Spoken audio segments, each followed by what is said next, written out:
Api di Bukit Menoreh. Cerita, Esa Mintarja. Audiobook, novel silat. Bab 24. Namun ketegangan itu semakin lama menjadi semakin tipis. Ternyata Macan Kepatihan tidak segera mengadakan penyerangan kembali. Agaknya mereka masih juga memperhitungkan setiap kemungkinan. Dan hilangnya Plasa Ireng pun pasti mempengaruhi keadaan mereka. Bukan saja keadaan Tohpati beserta pasukannya yang tidak lagi tampak di seputar Sangkal Putung, namun perlahan-lahan mereka melupakan pula Ki Tambak Wedi dan Sidanti. Demikian pula Agung Sedayu dan Swandaru. Mereka semakin lama menjadi semakin kehilangan perhatian atas orang yang menakutkan itu. Tetapi Widura tidak mau melengahkan diri dan seluruh laskarnya. Setiap hari ia masih saja mengawasi sendiri keadaan anak buahnya. Bahkan setiap malam pun ia masih berjalan dari satu gardu ke gardu yang lain. Dan diperingatkannya setiap penjaga gardu itu, bahwa bahaya yang sebenarnya masih saja berada di sekitar Sangkal Putung. Namun ternyata Widura sendiri telah melupakan setiap kemungkinan yang paling berbahaya bagi dirinya dan Agung Sedayu. Ternyata, mereka berdua sama sekali tidak memperhitungkan kemungkinan-kemungkinan yang dapat terjadi atas diri mereka. Demikianlah. Ketika mereka sedang nganglang Kademangan, tiba-tiba mereka terhenti sebelum mereka sampai ke ujung jalan yang mengelilingi daerah Gunung Goop. Mereka terhenti ketika mereka melihat sesosok tubuh berjongkok di tepi jalan itu. Widura bukanlah seorang anak kecil yang bodoh. Ketika ia melihat orang itu, segera ia menjadi curiga. Karena itu, maka digamitnya Agung Sedayu, dan keduanya pun berhenti. "Kau lihat orang itu?" bertanya Widura berbisik. "Ya," sahut Agung Sedayu perlahan-lahan. "Siapa menurut dugaanmu?" Agung Sedayu menggeleng, "Entahlah." Widura mengangkat alisnya. Kemudian katanya, "Hanya ada dua kemungkinan. Ki Tambak Wedi atau Tohpati." "Tohpati tidak akan seorang diri berada di tempat ini," sahut Agung Sedayu. "Mungkin saja," jawab Widura. "Beberapa orang lain berada di tempat lain pula. Atau orang yang diumpankannya untuk memancing kita." Agung Sedayu menarik nafas. Meskipun demikian mereka menjadi berdebar-debar juga.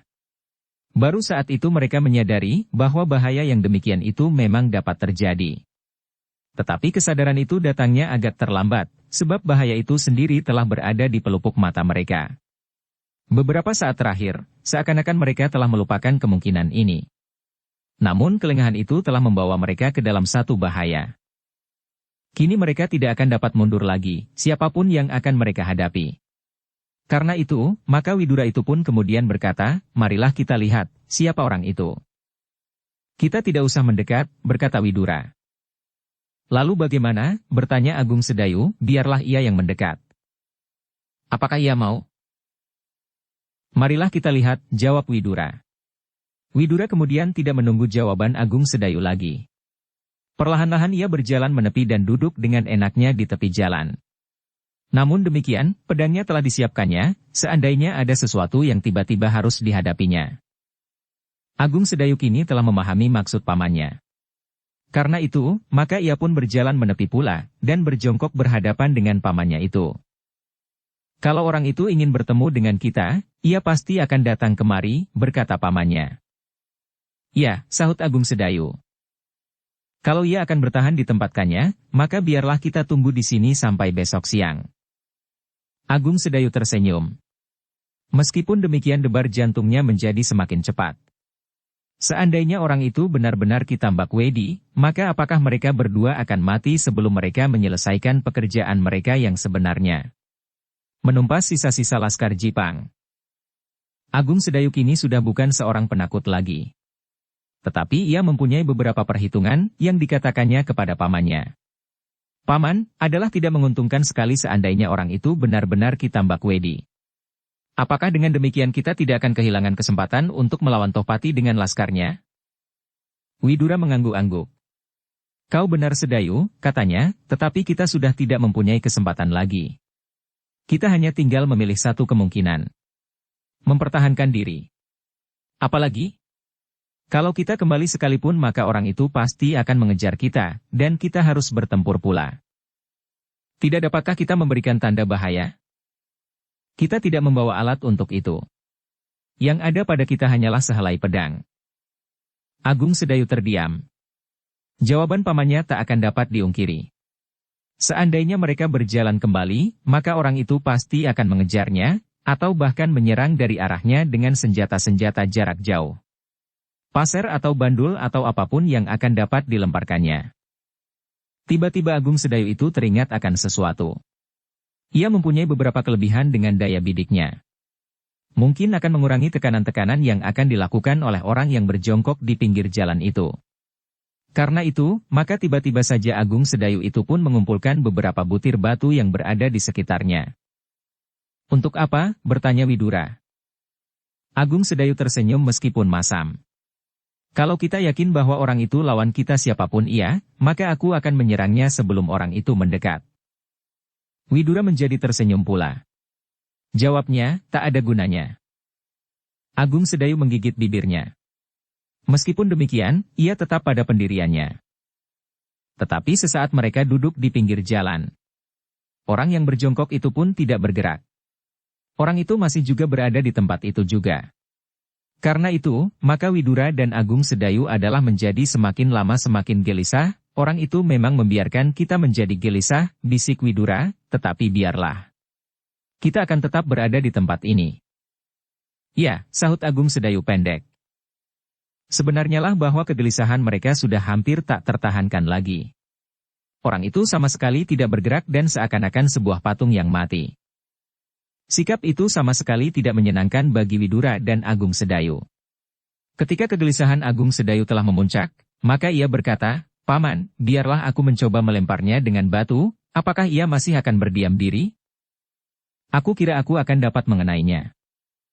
"Jangan," jawab Widura, "kita jangan menjadi gelisah. Kita harus tetap tenang. Orang itu sengaja membuat kita gelisah." Agung Sedayu terdiam. Namun dadanya benar-benar akan menjadi pecah karena kegelisahan yang menghentak-hentak. Meskipun berkali-kali pamannya mengatakan bahwa orang itu sengaja membiarkan mereka gelisah, namun Agung Sedayu itu benar-benar hampir pingsan dibuatnya. Sedemikian gelisahnya Agung Sedayu sehingga sekali ia berdiri, kemudian kembali berjongkok di hadapan pamannya. Sesaat kemudian dengan lesunya ia membantingkan diri duduk di sini Widura. Sebenarnya Widura itu sendiri pun menjadi sangat gelisah. Namun ia masih berhasil mengendalikan dirinya. Ia masih tetap dalam sikapnya. Siap untuk menarik pedangnya apabila terjadi sesuatu. Di Kademangan Sangkal Putung. Kitanu Metir duduk sambil mengantuk. Sekali-sekali Untara yang telah menjadi berangsur baik, bertanya-tanya kepadanya. Namun dengan segannya orang tua itu menjawab sekenanya. "Apakah Kitanu Metir sudah mengantuk?" bertanya Untara. Sahut Kitanu Metir sambil menguap, "Aku tidak biasa mengantuk pada saat-saat seperti ini. Kalau tengah malam sudah lampau, biasanya barulah aku mengantuk. Tetapi kali ini mataku rasa-rasanya tak mau dibuka lagi." "Kenapa?" bertanya Untara. "Mungkin aku makan terlalu kenyang," jawab Kitanu Metir. Untara tertawa. Biasanya Kitanu Metir itu, pada saat-saat yang demikian ini, pergi berjalan-jalan keluar. Baru setelah lewat tengah malam orang tua itu kembali ke Pringgitan. Karena itu, maka Untara bertanya pula, "Kitanu, apakah Kiai tidak ingin berjalan-jalan?" Sekali lagi Kitanu Metir itu menguap. Jawabnya, "Setiap hari aku pergi berjalan-jalan. Tetapi kali ini rasa-rasanya agak segan. Mungkin karena aku sudah terlalu lelah." "Ya," jawab Untara singkat. Ia tahu benar, bahwa Kitanu Metir sibuk mengobati orang-orang yang terluka dan dirawat di Hajar Kademangan. Karena itu, maka Untara itu pun kemudian berdiam diri.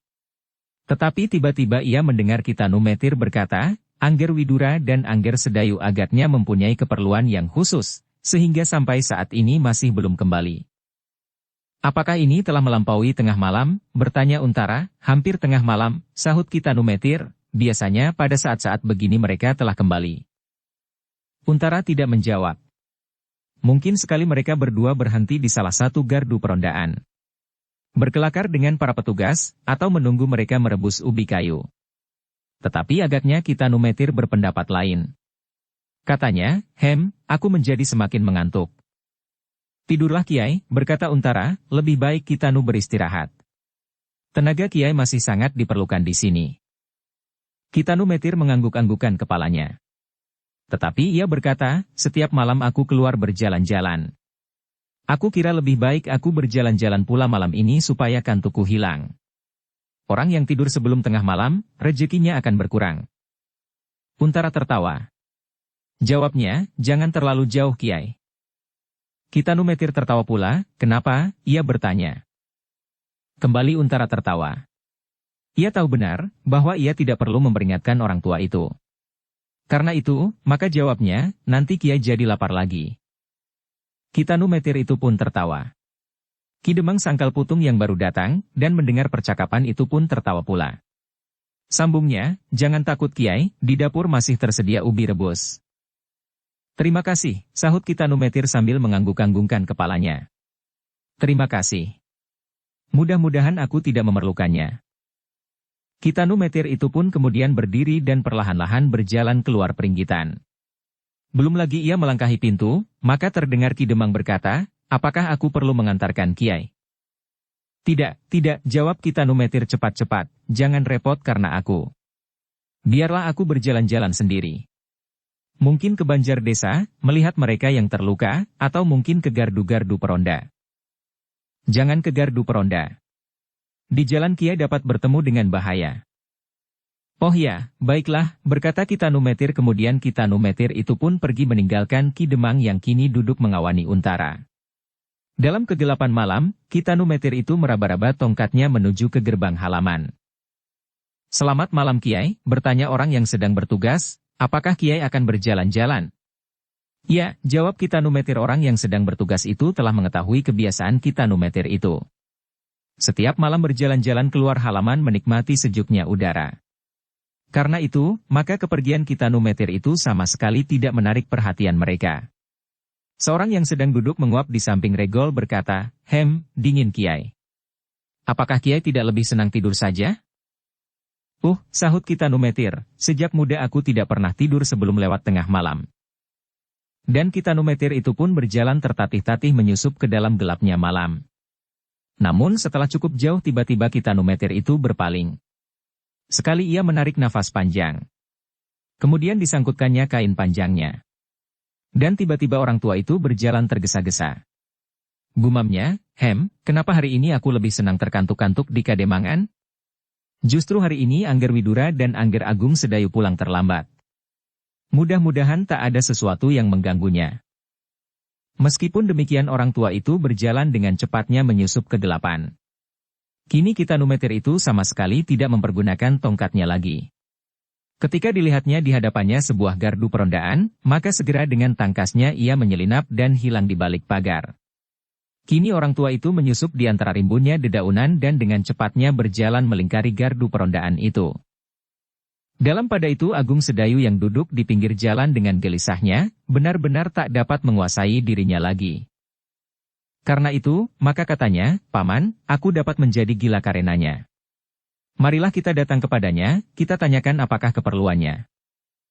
Itulah yang diharapkannya. Kita kehilangan kesabaran dan pengamatan diri. Agung Sedayu menggeram. Ia dapat mengerti kata-kata pamannya, namun ia tidak dapat melawan perasaan gelisahnya, sehingga karenanya maka tubuhnya segera dilumuri oleh keringat dingin yang mengalir dari segenap permukaan kulitnya.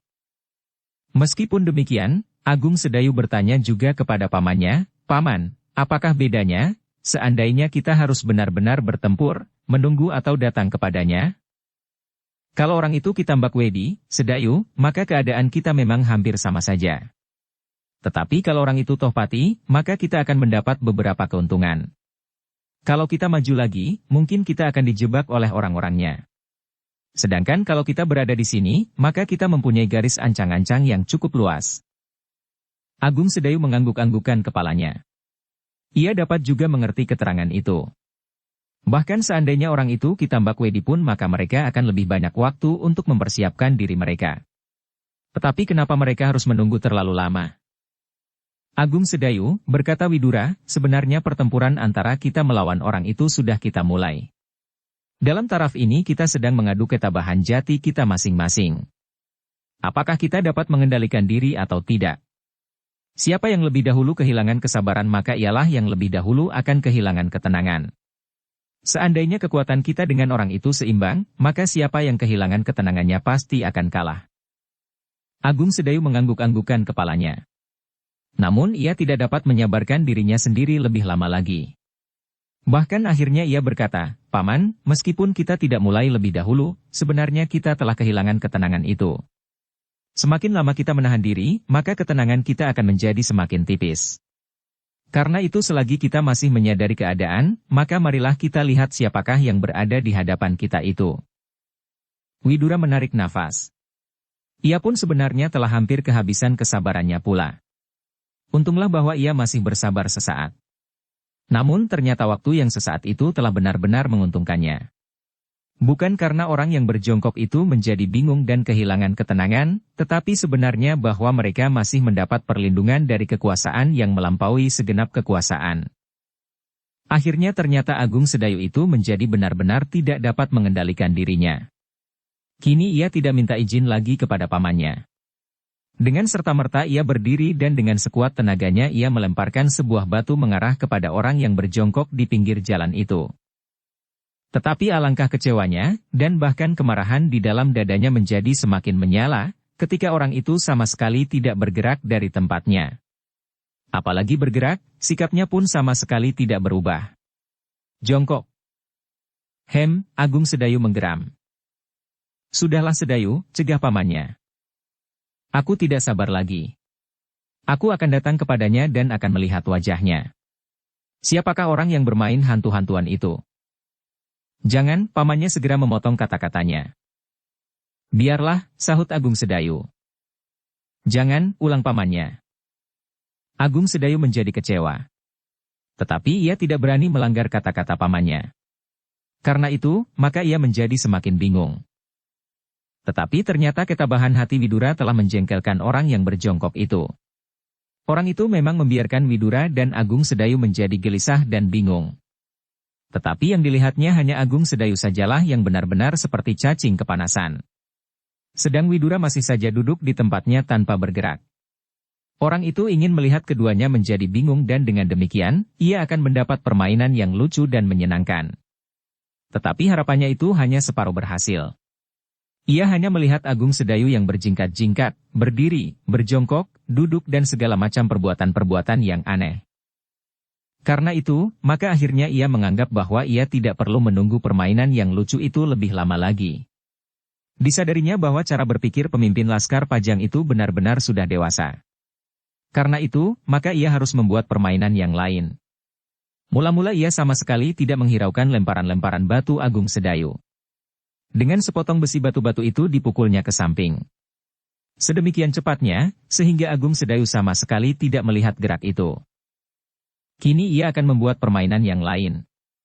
Ia ingin melihat Agung Sedayu mati ketakutan atas setidak-tidaknya karena dibakar oleh kemarahannya. Mati dengan cara itu adalah mengerikan sekali. Karena itu, maka orang itu pun tersenyum. Dalam pada itu, Agung Sedayu dan Widura benar-benar menjadi sangat terkejut. Sesaat mereka bercakap-cakap sehingga mereka tidak melihat orang yang berjongkok itu. Namun sesaat itu benar-benar telah mendebarkan jantung mereka. Orang yang berjongkok itu telah lenyap. "Gila," tiba-tiba Agung Sedayu itu pun berteriak, "Kemana orang itu?" "Jangan berteriak," potong Widura. Tetapi Widura itu pun menjadi bersiaga. Ia pun segera berdiri dan menarik pedang dari rangkanya. Beberapa langkah ia berjalan ke tengah jalan dan berbisik, "Orang itu akan menyerang kita dari arah yang tidak kita ketahui." "Kemana orang itu?" bertanya Agung Sedayu. "Aku sangka ia berguling masuk ke parit di pinggir jalan itu. Dari sana ia dapat pergi kemana saja yang disukainya. Karena itu kita harus bersiap menghadapi lawan dari segala arah.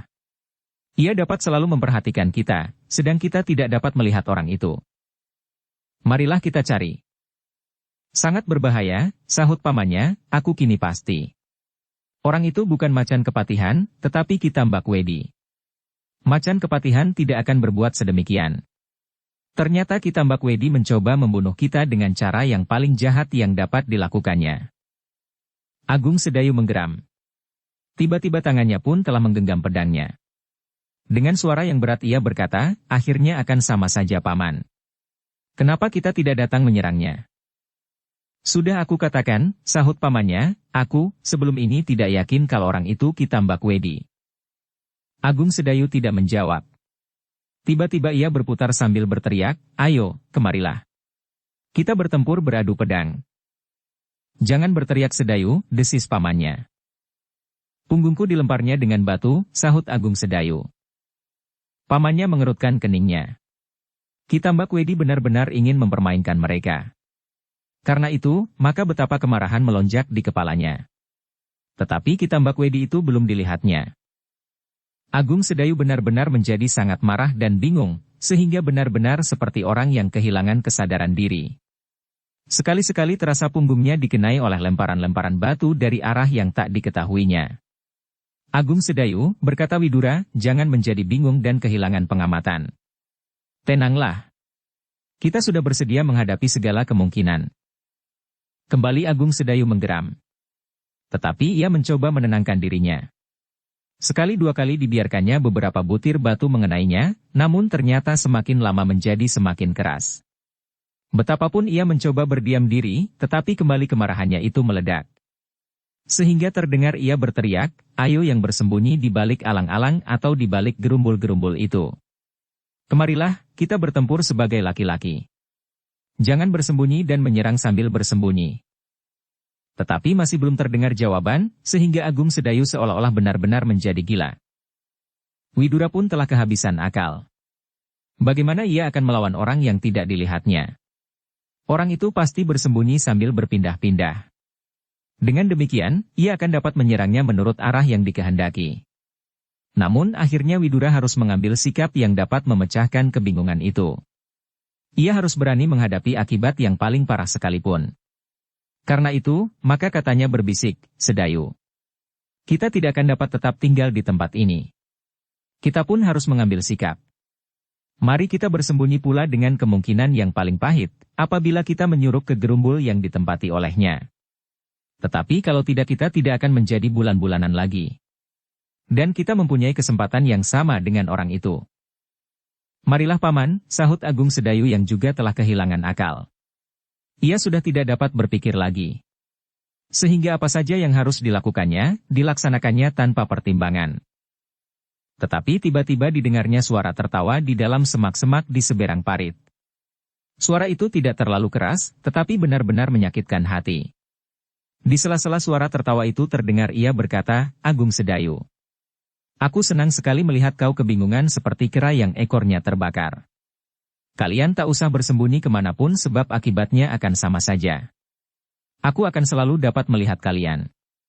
Karena itu lebih baik kalian berada di tempat yang terbuka supaya besok ada yang dapat menemukan mayat kalian.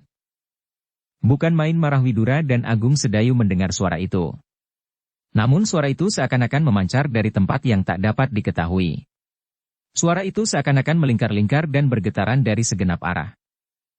Sesaat kemudian suara itu berkata kembali, Agung Sedayu dan Widura. Aku sudah berkeputusan untuk membunuh kalian dengan bantuan kalian sendiri. Kemarahan dan kebingungan, kesakitan dan kelelahan adalah cara pembunuhan yang paling dahsyat.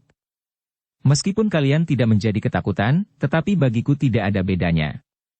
Kalian menderita sebelum ajal datang. Setan, sahut Widura, itu bukan perbuatan seorang jantan, kembali suara tertawa itu menggetar. Jangan mengumpat-umpat, katanya. Kau hanya akan menambah dosa saja. Sebaiknya kalian berbaring saja di situ, tenangkan hatimu dan berdoalah supaya nyawamu tidak tersesat masuk neraka. Diam, diam, teriak Agung Sedayu, aku sobek mulutmu dengan pedangku ini. Bagus, bagus, sahut suara itu, sobeklah kalau kau ingin. Mulut ini memang tidak terlalu lebar. Mereka berdua, Widura dan Agung Sedayu semakin lama menjadi benar-benar hampir gila dibakar oleh perasaan sendiri. Dan suara itu pun masih selalu mengganggunya dari arah yang tidak ketahuan. Mudah-mudahan Widura masih dapat menyadari bahwa orang itu pasti berpindah-pindah tempat. Namun disadarinya pula bahwa orang itu adalah seorang yang sakti. Tetapi semakin lama kesadarannya menjadi semakin tipis, sehingga akhirnya suara itu seakan-akan melingkar-lingkar di langit yang kelam. Namun dalam kebingungan yang hampir menelan Widura dan Agung Sedayu itu tiba-tiba terdengar suara yang lain dari suara yang pertama. Suara yang kedua terdengar lunak dan lembut, meskipun tidak pula mereka ketahui arahnya. Katanya, Widura dan Agung Sedayu. Jangan bingung. Biarkan saja suara itu mengganggu kalian. Anggaplah suara itu suara angin yang lembut, menyentuh daun-daun yang kering. Memang suaranya gemerisik menyakitkan telinga. Namun suara itu sama sekali tidak berbahaya. Turutilah kehendak yang tersembul di dalam hati kalian, untuk mengurangi ketegangan di hati kalian. Kalau kalian ingin bersembunyi, bersembunyilah. Kalau kalian ingin kembali ke kademangan, kembalilah. Kalau kalian ingin berteriak, berteriaklah. Suara itu benar-benar tidak berbahaya. Widura dan Agung Sedayu menggeram. Namun mereka menjadi bertambah bingung. Sehingga karena itu, maka mereka menjadi terpaku diam di tempatnya. Dalam pada itu suara yang kedua itu berkata pula, jangan menjadi bingung. Tegasnya, jangan hiraukan suara itu. Widura dan Agung Sedayu itu pun mencoba mengingat-ingat suara yang kedua itu. Suara itu pernah didengarnya. Lembut, lunak meskipun bernada tinggi. Tiba-tiba Widura itu pun bergumam, Kiai Gringsing. Agung Sedayu segera menengadahkan wajahnya. Perlahan-lahan mulutnya berdesis, ya, Kiai Gringsing.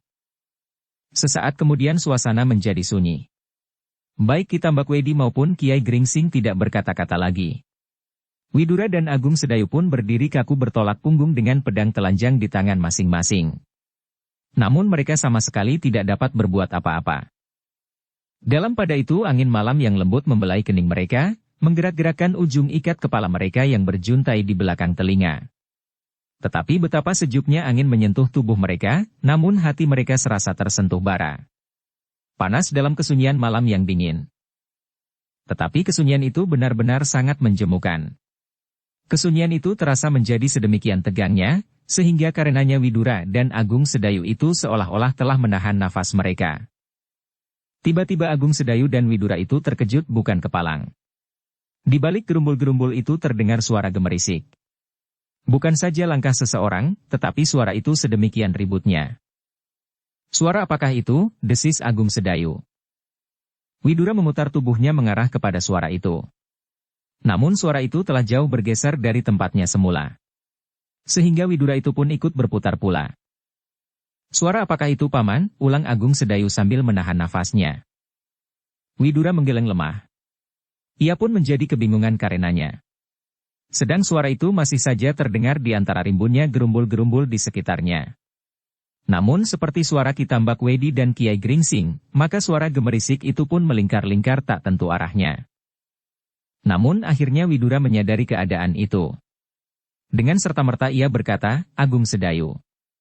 Mereka pasti sedang bertempur. Siapa? Ki Tambakwedi dengan Kiai Gringsing. Hei! Agung Sedayu itu pun terkejut. Di mana? Rupa-rupanya Ki Tambakwedi tidak senang mendengar suara Kiai Gringsing, sehingga orang itu langsung menyerangnya. Dan kini keduanya sedang bertempur di dalam gelap itu. Mereka bergeser dari satu tempat ke lain tempat. Aku tidak tahu pasti, apakah Ki Tambakwedi ataukah Kiai Gringsing yang sengaja memberikan kesan kepada kita, bahwa pertempuran itu seakan-akan terjadi di langit yang kelam. Agung Sedayu mengangguk-anggukkan kepalanya. Keterangan pamannya itu benar-benar dapat dimengertinya. Dan akhirnya ia pun merasakan kesibukan perkelahian pada suara yang didengarnya. Tetapi perkelahian antara dua orang yang telah memiliki ilmu yang jauh lebih tinggi dari mereka. Meskipun demikian Agung Sedayu itu menjadi cemas. Ki Tambakwedi adalah seorang yang telah mempunyai nama yang cukup menggetarkan di seluruh lereng Gunung Merapi itu, sedang nama Kiai Gringsing sama sekali belum dikenal oleh siapapun. Sedemikian besar keraguan-raguan Agung Sedayu, sehingga terdengar ia berbisik kepada pamannya, Paman, apakah Kiai Gringsing cukup memiliki kemampuan untuk melawan Ki Tambakwedi? Widura menarik alisnya. Tetapi pedangnya masih selalu siap di dalam genggamannya. Jawabnya, aku tidak meragukannya. Orang itu memiliki beberapa kelebihan. Kekuatan tenaganya telah membuktikannya. Apakah Paman pernah melihat? Aku belum pernah melihat ia bertempur, namun aku pernah melihat Kiai Gringsing mengimbangi kekuatan Ki Tambakwedi. Orang itu mampu meluruskan kembali lingkaran-lingkaran besi yang dibuat oleh Ki Tambakwedi dengan tangannya. Agung Sedayu mengangguk-anggukkan kepalanya. Meskipun demikian masih saja perasaannya diliputi oleh keraguan-raguan dan kecemasan. Di sekitarnya masih terdengar suara gemerisik dan bahkan menjadi jelas. Namun kadang-kadang suara itu menjadi semakin jauh dan berkisar dengan cepatnya. "Marilah kita melihat paman," ajak Agung Sedayu. "Kemana?" bertanya pamannya. Agung Sedayu pun menjadi bingung. Ia tidak tahu arah yang harus didatangi. Suara itu benar-benar melingkar-lingkar seolah-olah memenuhi segenap penjuru. Ketika Agung Sedayu dan Widura terdiam, maka suara itu menjadi semakin jelas. Kadang-kadang suara itu sedemikian dekatnya, namun kadang-kadang menjadi agak jauh, tetapi suara itu menunjukkan betapa ributnya pertempuran yang sedang berlangsung. Tiba-tiba mereka terkejut ketika mereka melihat bayangan yang melontar dari dalam kegelapan, disusul oleh sebuah bayangan yang lain. Demikianlah maka kedua bayangan itu kini bertempur di tempat yang terbuka. Masing-masing dengan caranya dan masing-masing dengan ilmunya yang khusus.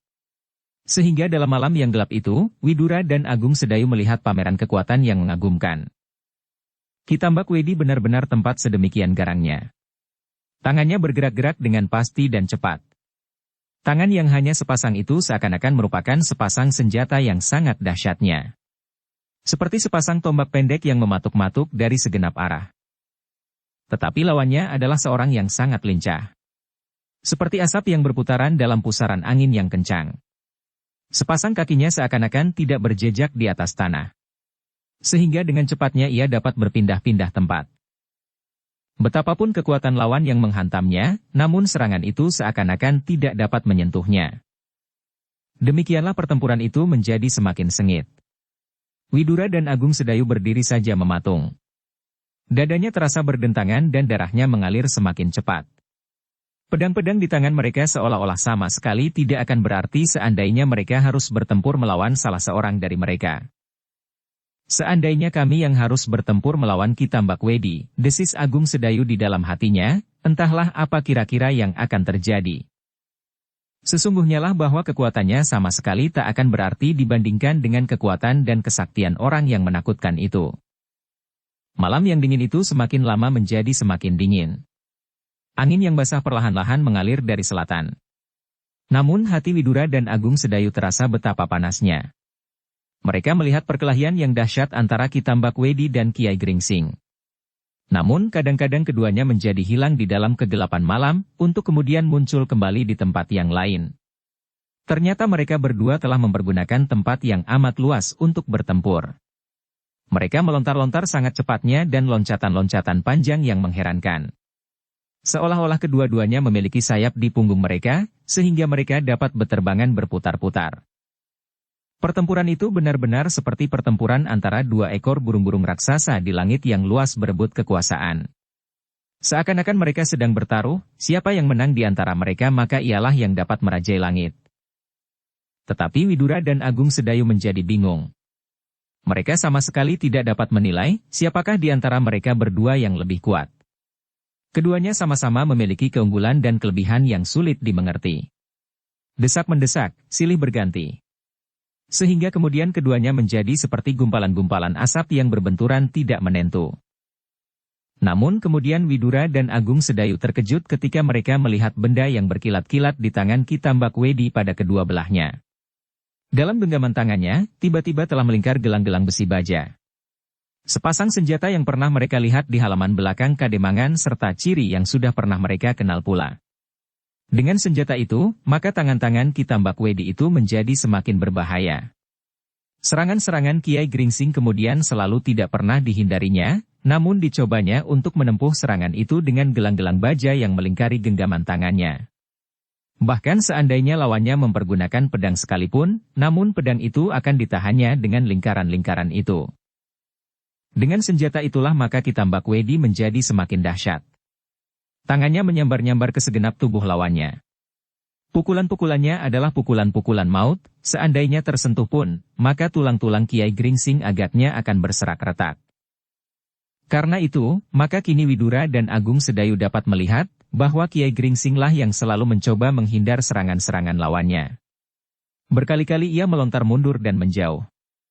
Tetapi lawannya selalu mengejarnya dengan ganasnya. Sambaran-sambaran tangannya berdesingan seperti lalat yang terbang mengitari tubuh Kiai Gringsing. Sedang cahaya besi baja di tangannya yang bergerak-gerak itu, tampaknya seolah-olah kilat yang menyambar-nyambar. Widura dan Agung Sedayu menjadi cemas pula karenanya. Meskipun dengan demikian mereka dapat menduga bahwa kemampuan Kiai Gringsing ternyata masih berada setidak-tidaknya menyamai Ki Tambak Wedi. Ternyata dengan senjata yang kemudian terpaksa digunakan oleh Ki Tambak Wedi. Namun apabila dengan senjata itu Kiai Gringsing dapat dikalahkan, lalu apakah jadinya mereka berdua?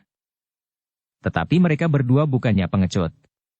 Juga Agung Sedayu kini sama sekali tidak ingin melarikan diri dari bahaya. Meskipun kadang-kadang terasa juga sesuatu yang berdesir di dalam dadanya, seperti yang pernah dirasakannya dahulu, namun kini ia berkata kepada dirinya, Kiai itu mempunyai kesaktian yang tiada taranya. Seandainya aku melarikan diri, maka itu pasti hanya akan bersifat sementara. Ia akan dapat mengejarku dan menangkapku seperti kalau aku tetap berada di tempat ini. Karena itu, maka biarlah aku di sini bersama-sama dengan Paman Widura dan Kiai Gringsing. Meskipun kekuatanku sama sekali tidak berarti, tetapi lebih baik menghadapinya bersama-sama daripada aku nanti harus dikejarnya seorang diri, karena itu, maka Agung Sedayu masih tetap berdiri di tempatnya. Sekali-sekali ia berkisar mengikuti putaran pertempuran Ki Tambak Wedi dan Kiai Gringsing. Ki Tambak Wedi yang kemudian merasa bahwa lawannya selalu terdesak, berkata dengan lantang sambil mengayukan kedua tangannya berputaran menyerang lawannya, "Heh, orang yang bodoh. Siapakah kau dan apa muka Agung Sedayu dan Widura ini?" Jawabannya benar-benar menyakitkan hati Ki Tambak Wedi yang menyangka bahwa lawannya telah menjadi cemas akan nasibnya. Namun dengan jawaban itu, terasa seakan-akan lawannya itu masih saja menganggap perkelahian itu seperti sebuah permainan, katanya, "Bukan apa-apa. Kami hanya bersama-sama menghuni daerah ini, daerah yang diributkan oleh kehadiran Ki Tambak Wedi." "Jangan mengigau," bentak Ki Tambak Wedi, "apakah kau benar-benar telah jemu hidup?" "Oh, kau salah sangka. Aku berkelahi karena aku ingin hidup tentram di daerah ini." "Hiduplah tentram. Kenapa kau ganggu kami yang sedang terlibat dalam persoalan kami sendiri? Apakah hubungannya hidupmu dengan persoalan ini?" "Ada," sahut Kiai Gringsing. "Angger Widura sedang memanggul tugasnya mempertahankan daerah perbekalan ini dari sergapan macan kepatihan. Kalau kau binasakan orang itu, maka laskarnya pun akan berhamburan tanpa ikatan. Dan daerah ini akan menjadi kacau balau. Sangkal Putung akan berubah menjadi pusat perbekalan laskar macan kepatihan. Sehingga dengan demikian hidupku pun akan terancam. Gila. Jangan menganggap aku anak kambing yang bodoh. Kalau kau mampu bertempur melawan Ki Tambak Wedi, kenapa kau tidak mampu bertempur melawan macan kepatihan? Seperti kau, kenapa kau tidak mau membunuh macan kepatihan? Kenapa mesti muridmu yang bernama Sidanti? Gila, kau benar-benar gila. Seharusnya aku sudah membunuhmu.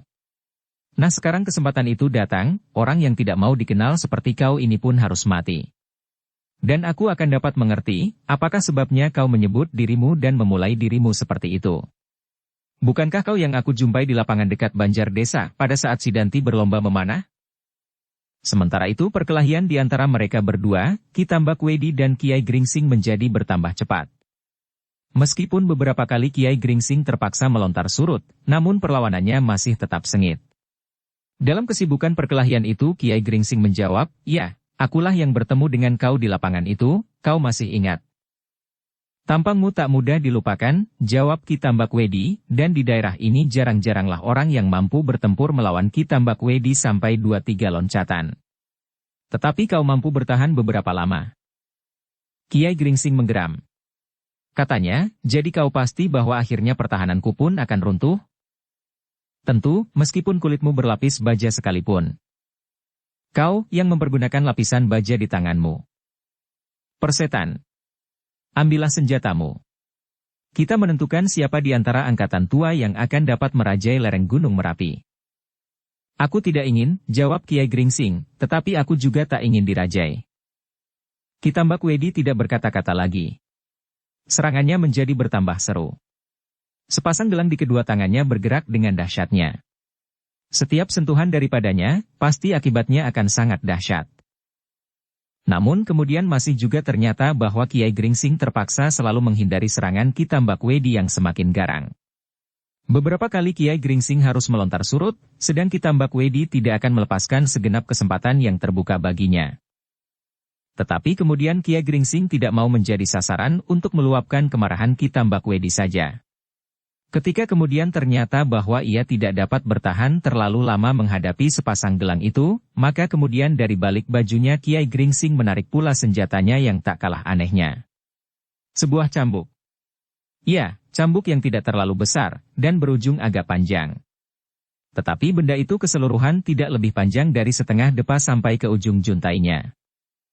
Ki Tambak Wedi terkejut melihat senjata itu. Ia lebih tatak menghadapi pedang, tombak dan tongkat baja seperti milik macan kepatihan. Tetapi menghadapi senjata yang aneh ini, maka hatinya menjadi berdebar-debar. Cambuk yang kecil itu pasti akan sulit untuk dilawan dengan gelang besinya. Senjata itu lemas dan juntainya akan dapat menyengat tubuhnya dari segenap arah. Dan Ki Tambak Wedi sadar bahwa cambuk itu pasti dari bahan yang dapat dipercaya oleh seorang yang setingkat Kiai Gringsing. Sebenarnya lah, tiba-tiba saja mereka telah dikejutkan oleh cambuk kecil itu. Cambuk itu memekik sedemikian kerasnya seperti sebuah ledakan yang dahsyat dalam nada yang tinggi. Sehingga tiba-tiba telinga mereka yang mendengarnya menjadi sakit. Dengan serta-merta Widura dan Agung Sedayu telah menutup sebelah telinga mereka dengan tangan-tangan kiri mereka. Kang terdengar kemudian adalah geram Ki Tambak Wedi. Dahsyat. Kau mau mempengaruhi kau dengan letupan yang memekakkan telinga itu? Kalau kau mau, sebut Kiai Gringsing sekenanya. Gila. Kau berhadapan dengan maut. Jangan menyesal kalau kau tidak sempat melihat bintang pagi terbenam. Kiai Gringsing tidak menjawab. Kini ia menyerang Ki Tambak Wedi dengan dahsyatnya dengan ujung-ujung cambuknya. Karena itu maka perkelahian di antara mereka menjadi semakin dahsyat. Masing-masing telah mempergunakan senjata-senjata yang terpercaya. Karena itulah maka perkelahian itu segera meningkat sampai pada saat-saat yang menentukan. Widura dan Agung Sedayu pun menjadi bertambah tegang pula. Meskipun mereka berada di luar lingkungan perkelahian itu namun terasa pula oleh mereka, bahwa kedua orang yang sedang bertempur itu telah mengerahkan segenap kemampuan mereka. Mereka masing-masing sedang berusaha untuk menumbangkan lawannya dalam taraf ilmu yang tertinggi yang mereka miliki. Kini Widura dan Agung Sedayu tidak lagi melihat Kiai Gringsing selalu terdesak mundur. Bahkan kini mereka dapat merasakan bahwa cambuk kecilnya benar-benar berbahaya. Sekali-sekali terdengar cambuk itu meledak dan terasa sebuah sengatan yang pedih pada tubuh lawannya. Kedua gelang besi di tangan Ki Tambak Wedi benar-benar tidak dapat dipergunakannya untuk menangkis serangan senjata yang aneh itu. Demikianlah maka kini keadaan menjadi berubah. Bayangan Ki Tambak Wedi yang bergerak-gerak dengan lincahnya itu seolah-olah terdesak mundur. Bayangan yang lain perlahan-lahan telah mengurungnya. Tidak saja tangan Kiai Gringsing yang bergerak-gerak dengan cepatnya, namun ujung cambuknya pun menjadi seakan-akan gumpalan-gumpalan asap yang menyebarkan maut. Ternyata kemudian, bahwa saat yang menentukan telah datang. Ki Tambak Wedi menggeram tak henti-hentinya. Lawannya benar-benar menakjubkannya. Betapa ia menjadi marah dan memeras segenap kekuatannya, namun adalah di luar dugaannya bahwa suatu ketika di lereng Merapi akan datang seseorang yang akan dapat mengalahkannya. Karena itu mula-mula ia tidak mau melihat kenyataan itu. Dengan sekuat tenaga ia mencoba mempertahankan diri dan namanya. Bahkan hampir-hampir ia sampai pada suatu kesimpulan hidup dan mati. Namun tiba-tiba disadarinya kehadiran Widura dan Agung Sedayu. Diingatnya pula muridnya Sidanti yang belum sembuh benar dari lukanya. Dan diingatnya pula cita-cita masa depan muridnya itu. Karena itulah maka akhirnya Ki Tambak Wedi yang namanya ditakuti di sekitar Gunung Merapi itu terpaksa mengakui keadaannya kini. Kiai Gringsing yang tidak dikenal itu telah mengalahkannya. Karena itu dengan penuh kemarahan, Ki Tambak Wedi menggeram, "Heh orang gila. Kau mungkin menyangka bahwa Ki Tambak Wedi tidak akan mampu melawanmu. Tetapi aku mempunyai pertimbangan lain sehingga aku menghindari perkelahian seterusnya, hanya kali ini." Kiai Gringsing tidak menjawab. Ia ingin bahwa Ki Tambak Wedi tidak mendapat kesempatan untuk melarikan diri. Namun kelebihannya tidak terpaut banyak dari Ki Tambak Wedi, sehingga karena itu maka usahanya tidak berhasil. Ki Tambak Wedi sempat menghindarkan dirinya dan tenggelam ke dalam gerumbul-gerumbul di dalam gelap. Namun demikian terdengar Ki Tambak Wedi berkata, "Heh orang yang gila. Kau ternyata telah mendorong Agung Sedayu dan Swandaru ke dalam keadaan yang menyedihkan. Dengan perbuatanmu ini, maka keinginanku untuk membunuh mereka berdua menjadi semakin besar. Sidanti untuk seterusnya tidak akan kembali ke Sangkal Putung. Tak akan ada yang diharapkannya di sini. Karena itu, maka baginya, Widura sudah tidak penting lagi. Tetapi dendamnya kepada Agung Sedayu dan Swandaru tidak akan dapat dilupakan. Aku atau Sidanti sendiri pada suatu ketika pasti akan melakukannya. Membunuh Agung Sedayu dan Swandaru. Menggantung mayat mereka di muka banjar desa Sangkal Putung. Jangan berangan-angan, potong Kiai Gringsing sambil mengejarnya, selama aku masih ada, maka selama itu aku akan menghalangi maksud yang terkutuk itu. Marilah kita sejak ini menganggap diri kita sendiri berpacu. Aku berjanji untuk menyelamatkan Agung Sedayu dan Swandaru dari ketakutannya terhadap Sidanti. Sedang kalau kau ikut campur, maka aku akan ikut campur pula. Kalau suatu ketika aku menjadi lengah dan kedua anak itu mengalami bencana karena pokalmu, maka aku berjanji bahwa aku sendiri akan membunuh Sidanti dan kau bersama-sama. Setan, teriak Kitambak Wedi dari kejauhan. Namun nada suaranya menggetarkan kemarahan yang tiada taranya. Belum pernah ia mengalami penghinaan yang sedemikian kasarnya. Ancaman yang langsung diberikan kepadanya dan muridnya. Namun ia harus mengakui bahwa hal itu benar-benar mungkin dilakukan oleh orang yang belum dikenalnya dan menamakan dirinya Kiai Gringsing itu. Justru orang itu belum dikenalnya dengan baik, maka kemungkinan yang akan dilakukan oleh orang itu menjadi bertambah besar. Namun sambil melarikan diri Kitambak Wedi yang bukan seorang yang tumpul otaknya itu sempat berpikir, aku akan segera mengetahui siapakah orang itu. Siapa yang kemudian memimpin dan menggurui Agung Sedayu dan Swandaru, maka orang itulah sebenarnya yang bernama Kiai Gringsing. Widura dan Agung Sedayu yang terpaku di tempatnya masih saja tegak seperti tonggak. Namun tiba-tiba Agung Sedayu terkejut ketika Widura itu berkata, Agung Sedayu, mari kembali ke Kademangan. Cepat. Agung Sedayu tidak sempat menjawab. Tiba-tiba dilihatnya pamannya meloncat dan berlari kencang-kencang mendahului, setelah menyarungkan pedangnya. Karena itu, maka Agung Sedayu yang tidak tahu maksudnya pun ikut berlari pula. Sepanjang jalan ia tidak habis berpikir tentang pamannya. Ketika Kitambak Wedi masih belum dapat dikalahkan, pamannya sama sekali tidak bergerak dari tempatnya. Kini ketika bahaya telah meninggalkan mereka, tiba-tiba pamannya itu berlari-lari pulang. Tetapi ia tidak sempat untuk menanyakannya. Sehingga karena itu maka Agung Sedayu itu pun hanya dapat mengikutinya tanpa tahu maksudnya. Bersambung ke bab 25.